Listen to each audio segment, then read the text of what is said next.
जय गुरु बाल बृहस्पति देव की जय हो। जय श्री कृष्ण, राधे राधे। साथियों, आज आप सभी ने श्रवण करेंगे गुरुवार की व्रत कथा। इस कथा को सुनने से आपका सारे कार्य पूर्ण हो जाएंगे। साथियों, गुरुवार के कथा सुने तो पूरा कथा सुने। गुरुवार की कथा सुनने से बड़े मन के वो शांति मिलते हैं और बृहस्पति देव सभी कार्य को पूरा कर देते हैं, उनकी सारे मनोकामना को पूर्ण कर देते हैं। बृहस्पति देव की कथा सुने तो पूरा सुने, अधूरा मत सुने। बृहस्पति देव का अनादर हो जाता है, इसलिए भक्तजनों सुने तो पूरा कथा सुने। भगवान बृहस्पति देव उसकी सदाई रक्षा करते हैं। संसार में जो मनुष्य सदा भावना से भगवान जी का पूजन व्रत सच्चे हृदय से करते हैं तो उनकी सभी मनोकामना पूर्ण कर देते हैं। जैसी सच्ची भावना से रानी और राजा ने उनकी गाथा का गुणगान किया तो उनकी सभी इच्छाएं बृहस्पति देव जी ने पूर्ण कर दिया था। इसलिए पूर्ण कथा सुनने के बाद प्रसाद लेकर जाना चाहिए। हृदय से उसका मनन करते हुए जयकारा बोलना चाहिए। बोलो बृहस्पति देव की जय, भगवान विष्णु की जय। बृहस्पति देव की कथा। प्राचीन काल में एक ब्राह्मण रहता था। वो बहुत निर्धन था। उसके कोई संतान नहीं थी। उसकी पत्नी बहुत मलिनता के साथ रहती थी। वो स्नान ना करती, किसी देवता का पूजन ना करती। इसे ब्राह्मण देवता बड़े दुखी थे। बेचारा बहुत कुछ कहते थे, किंतु उसका कुछ परिणाम नहीं निकला। भगवान की कृपा से ब्राह्मण की पत्नी के कन्या रूपी रतन पैदा हुई।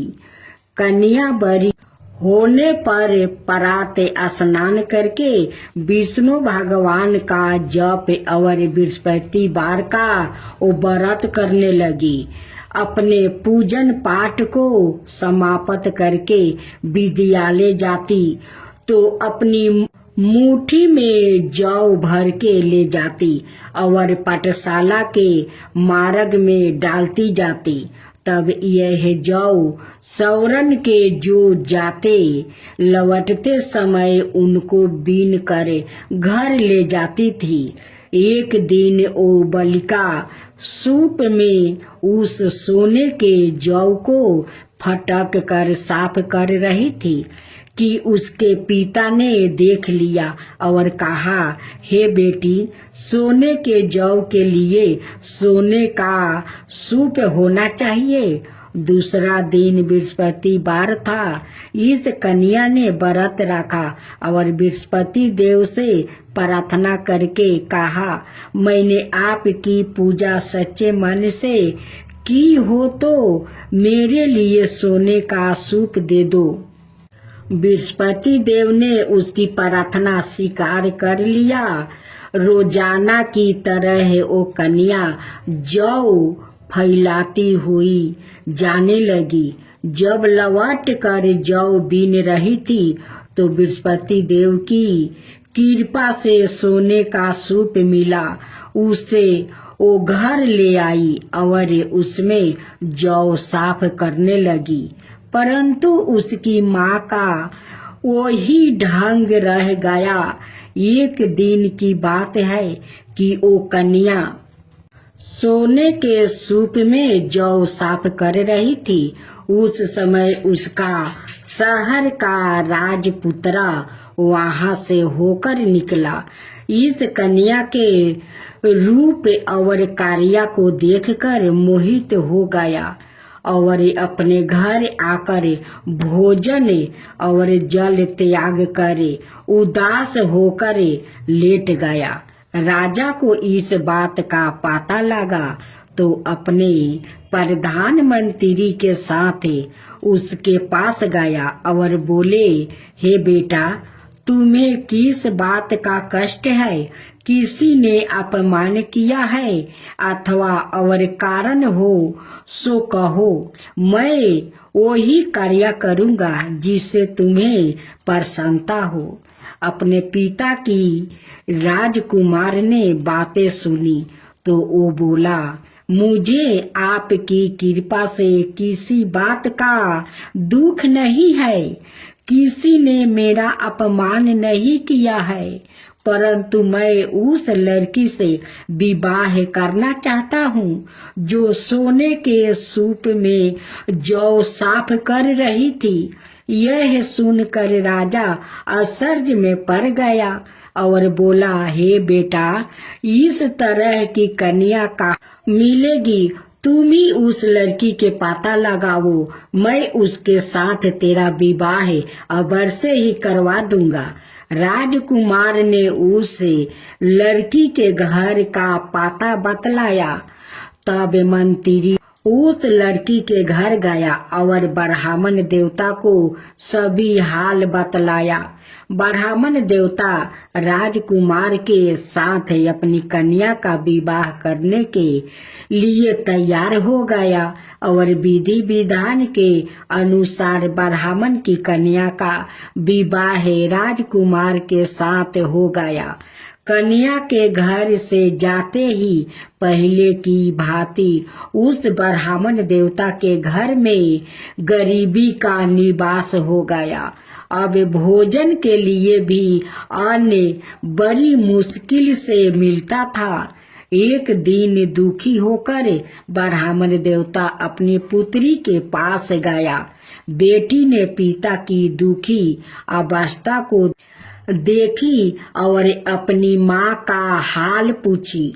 तब ब्राह्मण ने सभी हाल कहा। कन्या ने बहुत सा धन देकर अपने पिता को विदा कर दी। इस तरह ब्राह्मण का कुछ समय सुख पूर्वक व्यतीत हुआ।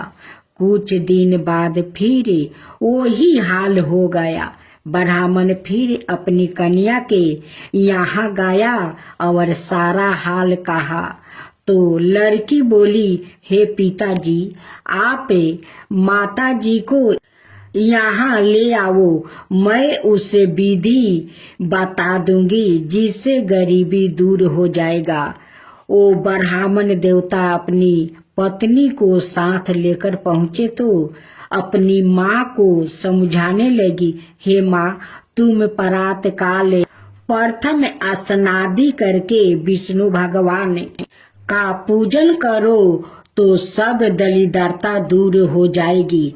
परंतु उसकी माँ ने एक भी बात नहीं मानी और प्रातः काल उठकर अपनी पुत्री के बच्चों की जूठन को खा लिया।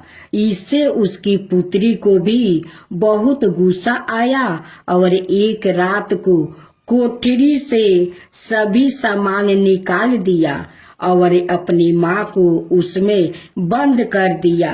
प्रातः काल उसे निकाला और स्नादि करा के पाठ करवाया तो उसकी माँ की बुद्धि ठीक हो गई और फिर प्रत्येक बृहस्पतिवार को व्रत रखने लगी।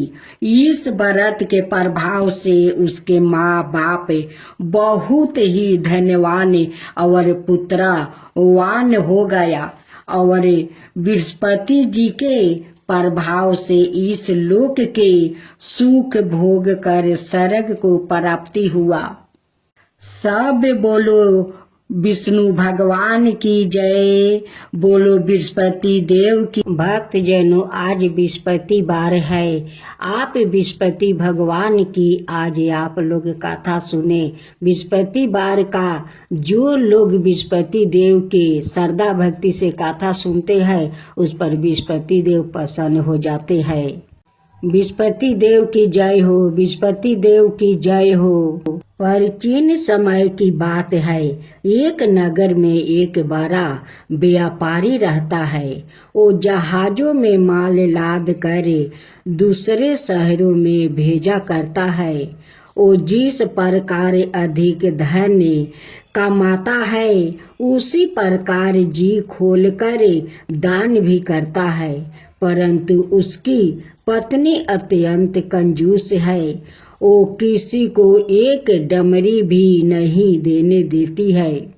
एक बार सेठ जब दूसरे देश में व्यापार करने गया तो पीछे से विस्पति देव ने साधु भेष में उसकी पत्नी से भिक्षा मांगने आई। व्यापारी की पत्नी विस्पति देव से बोली, हे साधु महाराज, मैं इस दान और पुण्य से तंग आ गई हूँ। आप कोई उपाय बताइए जिससे मेरा सारा धन नष्ट हो जाए और मैं आराम से रह सकूं। मैं यह धन लुटाता हुआ नहीं देख सकती। विस्पति देव ने कहा, हे देवी, तुम बड़ी विचित्रा हो। संतान और धन से कोई दुखी होता है। अगर अधिक धन है तो इसे शुभ कामों में लगाया करो। कुंवारी कन्याओं का विवाह करवाओ, विद्यालय और बाग बगीचा का निर्माण करवाओ। ऐसे पुण्य कार्य करने से तुम्हारा लोक परलोक सार्थक हो सकता है। परंतु साधु की इन बातों से व्यापारी की पत्नी को खुशी नहीं हुई। उसने कहा, मुझे ऐसा धन की आवश्यकता नहीं है जिसे मैं दान दूं। तब विस्पति देव बोले, यदि तुम्हारी ऐसी इच्छा है तो तुम एक उपाय करना। 7 बृहस्पतिवार घर को गोबर से लिपना, अपने केश को पीली मिट्टी से धोना, केशों को धोते समय स्नान करना, व्यापारी से हजामत बनाने को कहना, भोजन में मांस मदिरा खाना, कपड़े अपने घर धोना। ऐसे करने से तुम्हारा सारा धन नष्ट हो जाएगा। इतना कहकर बृहस्पति देव अंतर्ध्यान हो गए। व्यापारी की पत्नी ने बृहस्पति देव के कहे अनुसार 7 बृहस्पतिवार वैसा ही करने का निश्चय किया। केवल 3 बृहस्पतिवार बीते थे कि उसी समस्त धन संपत्ति नष्ट हो गई और वो परलोक सिधार गई। जब व्यापारी वापस आया तो उसने देखा कि उसका सब कुछ नष्ट हो चुका है। उस व्यापारी ने अपनी पुत्री को संताना दी और दूसरे नगर में जाकर बस गया। वहाँ वो जंगल से लकड़ी काट कर लाता और शहर में बेचता। इस तरह वो अपना जीवन बिताने लगे। एक दिन उसकी पुत्री ने दही खाने की इच्छा प्रकट की, लेकिन व्यापारी के पास दही खरीदने के पैसा नहीं थे। वो अपनी पुत्री को आश्वासन देकर जंगल में लकड़ी काटने चला गया। वहाँ एक वृक्ष के नीचे बैठे अपनी पूर्व दशा पर विचार कर रोने लगा। उस समय बृहस्पतिवार था। तभी वहाँ बृहस्पति देव साधु के रूप में सेठ के पास आए और बोले, हे मनुष्य, तू इस जंगल में किस चिंता में बैठा है? तब व्यापारी बोला, हे महाराज, आप सब कुछ जानते हैं। इतना कहकर व्यापारी अपनी कहानी सुनाकर रो पड़ा। बृहस्पति देव बोले, देखो बेटा, तुम्हारी पत्नी ने बृहस्पति देव का अपमान किया है, इसी कारण तुम्हारा यह हाल हुआ है। लेकिन अब तुम किसी प्रकार की चिंता मत करो। तुम गुरुवार के दिन बृहस्पति देव का पाठ करो। 2 पैसे के चने और गुड़ को लेकर जल के लोटे में शक्कर डालकर वो अमृत और प्रसाद अपने परिवार के सदस्यों और कथा सुनने वालों में बांट दो। सवाए भी प्रसाद और चरण मृत लो, भगवान तुम्हारा अवश्य कल्याण करेंगे। साधु की बात सुनकर व्यापारी बोला, महाराज मुझे तो इतना भी नहीं बचता है कि मैं अपनी पुत्री को दही लाकर दे सकूं। इस पर साधु जी बोले, तुम लकड़ियां शहर में बेचने जाना, तुम्हें लकड़ियों के दाम पहले से चौगुने मिलेंगे, जिससे तुम्हारे सारे कार्य सिद्ध हो जाएगा। उसने लकड़ियां काटी और शहर में बेचने के लिए चल पड़ा। उसकी लकड़ियां अच्छे दाम में बिक गई, जिसे उसने अपनी पुत्री के लिए दही लिया और गुरुवार की कथा हेतु चना गुड़ लेकर कथा की और प्रसाद बांट कर सवाए भी खाया। उसी दिन से उसकी सभी कठिनाइयां दूर होने लगी, परंतु अगले बृहस्पतिवार को वो कथा करना भूल गया। अगले दिन वहां के राजा ने एक बड़े यज्ञ का आयोजन करे पूरे नगर के लोगों के लिए भोजन का आयोजन किया है। राजा की आज्ञा अनुसार पूरा नगर राजा के महल में भोजन करने गया, लेकिन व्यापारी वो उसकी पुत्री तनिक विलंब से पहुँचे। अंत उन्हों दोनों को राजा ने महल में ले जाकर भोजन करवाया। जब वो दोनों लौट कर आए तभी रानी ने देखा कि उसकी खूंटी पर टंगा हार गायब है। रानी को व्यापारी और उसकी पुत्री पर संदेह हुआ कि उसका हार उन दोनों ने ही चुराया है। राजा की आज्ञा से उन दोनों को कारावास की कोठरी में कैद कर दिया गया। कैद में पड़कर दोनों अत्यंत दुखी हुए। वहां उन्होंने बृहस्पति देवता का स्मरण किया।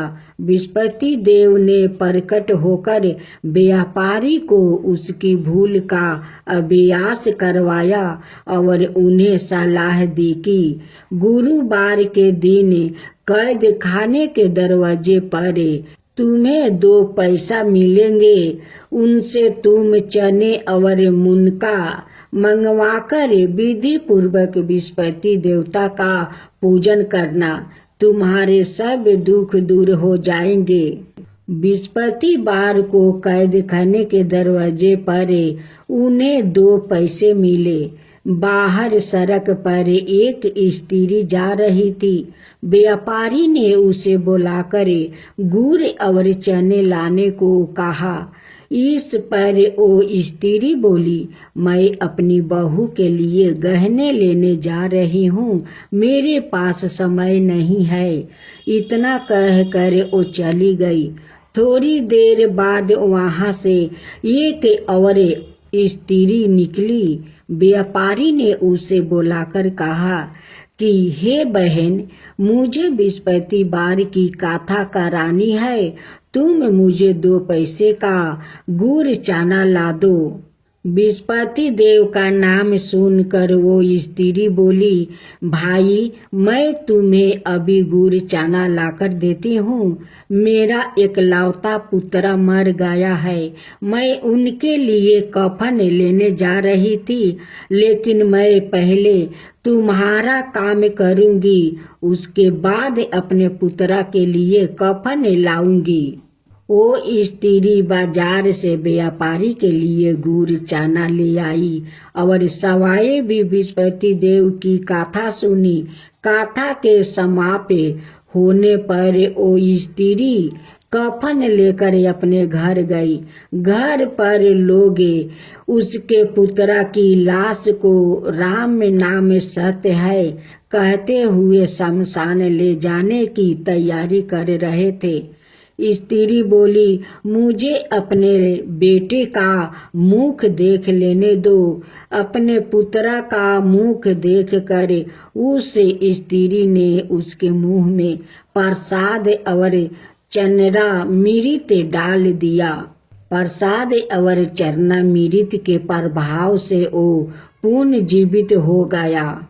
पहली स्त्री जिसने बृहस्पति देव का निरादर किया था, वो जब अपने पुत्रा के विवाह हेतु पुत्रा वधू के लिए गहने लेकर लौटी और जैसे ही उसका पुत्रा घोड़ी पर बैठकर निकला, वैसे ही घोड़ी ने ऐसी उछाल मारी कि वो घोड़ी से गिरकर मर गया। यह देख स्त्री रो रो कर बृहस्पति देव से क्षमा याचना करने लगी। उस स्त्री की मिनती से बृहस्पति देव साधु भेष में वहां पहुंचकर कहने लगे, देवी तुम्हें अधिक विलाप करने की आवश्यकता नहीं है। यह बृहस्पति देव का अनादर करने का कारण हुआ है। तुम वापस जाकर मेरे भक्त से क्षमा मांगकर कथा सुनो,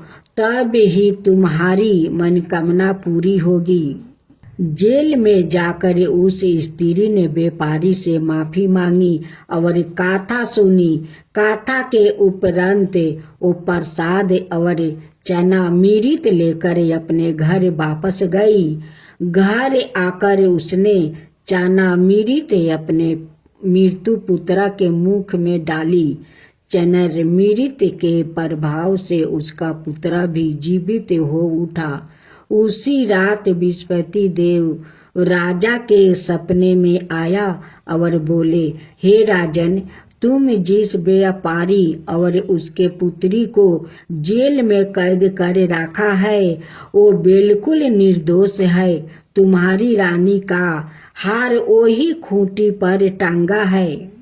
दिन निकला तो राजा रानी ने हार खूंटी पर लटका हुआ देख कर राजा ने उस व्यापारी और उसकी पुत्री को रिहा कर दिया और उन्हें आधे राज्य देकर उसकी पुत्री का विवाह ऊंचे कुल में करवाकर दहेज में हीरे जवाहरात दिया। ओम जय बृहस्पति देवा, जय बृहस्पति देवा, छिन छिन भोग लगाऊं के दली फल मेवा। ओम जय बृहस्पति देवा, जय बृहस्पति देवा। तुम पुराण परिमत माँ तुम अंतर्यामी, जगत पिता जगदीश्वर तुम ही सबके स्वामी। ओम जय बृहस्पति देवा, जय बृहस्पति देवा। चरणामृत निज निर्मल सबके पातक हरता, सकल मनोरथ दायक कृपा करो भक्तो। ओम जय बृहस्पति देवा, जय बृहस्पति देवा। तन मन धन अर्पण कर जो जन शरण पारे, प्रभु पर कट तब हो करे आकर दुआरे खारे। ओम जय बृहस्पति देवा, जय बृहस्पति देवा। दीन दयाल दया निधि भक्तन हितकारी, पाप दोष सब हरता भाव बंधन हारी।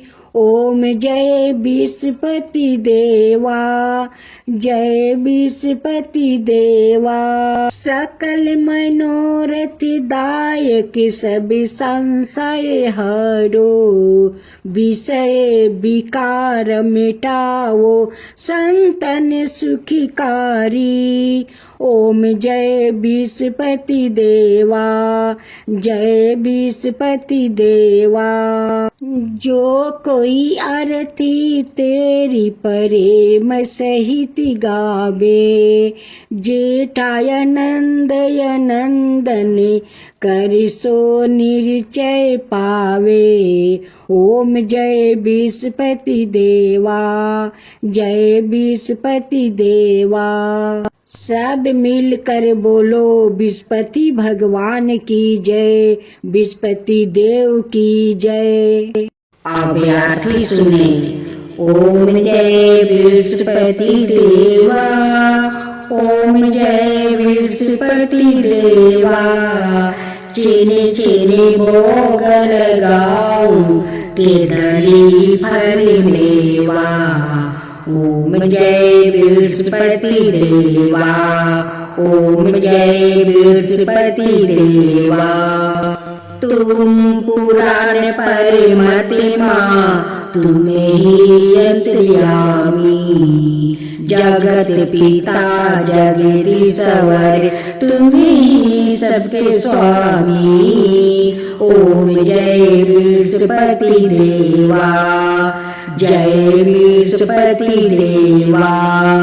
चरनामी रीति निज निर्मले, सभी पथ हरता।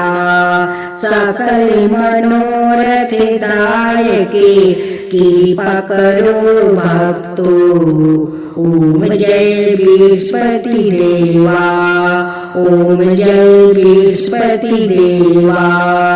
तन मन धन अर्पण करे, जो जन शरण परे। प्रभु प्रकट तब हो करे, आकर दुआरे खरे। ओम जय विष्णुपति देवा, ओम जय विष्णुपति देवा।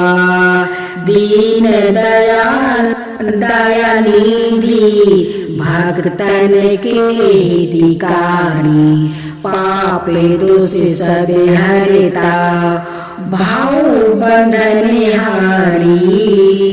ओम जय विष्णुपति देवा, ओम जय विष्णुपति देवा। सकल मनोरथ दायके, सब संशय हारो।